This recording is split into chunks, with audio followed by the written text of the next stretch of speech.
And a good Tuesday early afternoon to you, Roger Hill of Wuthering Heights. This weather video driven by 802cars.com, representing 802 Toyota Twin City Subaru and 802 Honda, all located off of exit 7 on Interstate 89. Big picture right here. A couple different splits in the jet stream flow. First thing we're going to look at here is we have the northern branch, which is controlling basically unsettled weather, but nothing that's going to affect utilities. Overall, this is a fairly nice period here. It doesn't look like we're going to see anything really to worry about with this kind of a setup. This is the thing we'll have to watch eventually, however. This is a big ridge of higher pressure in the lower latitudes, a digging trough with a cutoff upper low. A lot of our weather is going to be associated out here in the southwest part of the country, northern parts of Mexico. They're going to see a lot of precipitation events, also some high winds, thunderstorms, and whatnot. This time, really not that unusual when you have a cutoff low of that lower latitude like that. However, it will not be a factor for us during this period. Instead, we're going to be seeing the northern branch, which is generally a fairly quiet scenario here. And as long as the jet stream is suppressing any kind of interaction with that trough off to the south and west, we're going to stay pretty good here. We will have a considerable amount of cloud cover, but overall no anticipated impacts for utilities during this period. And the only thing we'll be watching is what goes on in the southwest desert areas. That's going to be about it for us. Looking at the 850 hectopascal anomalous temperatures, colder than normal in the green here and the blue, and then warmer above normal temperatures across Alaska and up around Greenland, the northern Canadian archipelago, and so forth. Watching our situation here, this is how things will develop. This is the European model, taking it day by day. We're going to generally stay below normal, and it's a pattern here that's going to feature fairly quiet conditions. Again, no impacts anticipated for utilities. We get just barely a little bit above normal by the time we hit Friday. That's when the temperature shoots up, basically around 30, 32 degrees. And then that moves on out pretty quickly. We're back into below normal temperatures with another shot of a little more strength to this. This is 850 hectopascals, and it is really a good indicator of our temperatures and what they're going to do. So this is valid along about Saturday, and then through the weekend, that coldest air then gets pushed on out. And that's the last we're going to see of it. This is valid through the early morning hours on Monday. Looking at pressures, temperature is at 850 hectopascal, as well as precipitation type, or let's just say precipitation with this one. We're looking at some lake effect snows. It is definitely going to affect these areas east of the Great Lakes, a little bit into the Buffalo region, and certainly the eastern end of Lake Ontario. It's not going to make it that much into Vermont. That's the good news. We do get a little bit of that package that's going to develop. This is roughly about 3 o'clock in the afternoon. That's about 6 o'clock, and you can see it's knocking on the door. Just a little bit of flurry action into the southern part of the state, but the rest of today is a good project weather day. It should be staying dry at least through 5 o'clock this evening.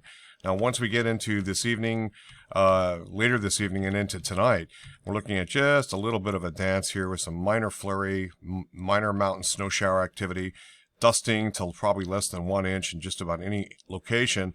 That lingers into the night and into the day tomorrow with persistent flurries continuing. And then that eventually pushes on out as a ridge of higher pressure, kind of a skinny ridge of higher pressure, then builds into the region. You can see that here.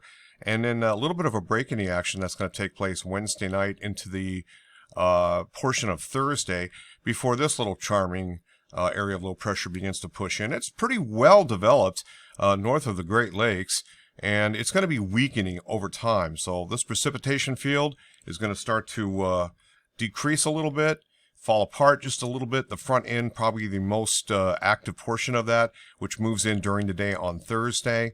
And you can see as that area of low pressure pushes in, it basically falls apart a little bit north up around Sherbrooke, Quebec, Trois-Rivières, southwest of Quebec City. That pushes on out. It's going to be jet stream energy that's going to start to develop something out here. So that's going to draw in some colder air again. And there it is. There's the northwesterly flow. This is taking place on Friday night into Saturday. And then by the time we get into Saturday night, it looks like this vorticity lobe that's kind of spinning around. It does not hit us. It basically goes wide off to the east of us. This area of higher pressure builds in on Sunday.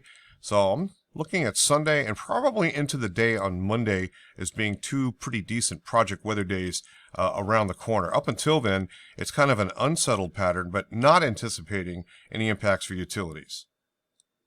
GFS ensemble mixed in with the Canadian data looks like this. This is 3-hourly QPF, so each one of these is a little shot of precipitation. And you can see basically right up until very late in the day here, and then after dark we start getting in a little bit more of that. And we're going to see this off and on. Now, once we get down the road a piece, we're looking at a better day, especially along about the 24th, 25th Sunday. And then we have more precipitation being advertised by the Jeffs model. Anyway, the total QPF is not a whole lot. We're looking at generally 1 to 2/10 of an inch for quite some time, and then a little bit of an uptick thereafter, according to the Jeffs model. And this is total snowfall. We're talking maybe by midweek up to about 1 inch amounts. Again, this is centered on Montpelier, Vermont, and then a little bit more around the corner. And looking at the Weather Prediction Center's 168-hour day 1 through day 7 quantitative precipitation forecast, we're talking about a little over 2,500ths of an inch, not quite a half an inch. So some precip, but not a lot. The climate reanalyzer, this is showing where the anomalous cold air versus warm air is. Warmer air has been kind of pushed out and kind of circled back up into the Canadian archipelagos. Basically, a little bit colder air is drifted down into Canada, and we're kind of right on the edge of these two regimes. Not a whole lot to see here. This is 850 hectopascal temperature, and you can see that it's way below the 32 degree Fahrenheit, 0 degree isotherm. All snow.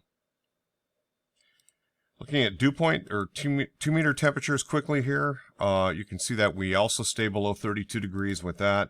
And then dew point temperatures, probably the most in the way of moisture with each one of these upticks. And then, of course, a drying period, and then another uptick follows. MOS output statistics, meteorological output statistics show about 3 degrees below normal. Neutral in the northeast. It's cooled down in the west and still holding a little bit warm. About 3 days later, 3 to 6 degrees below normal. That's it from here. Roger Hill, Wuthering Heights. Thanks for watching.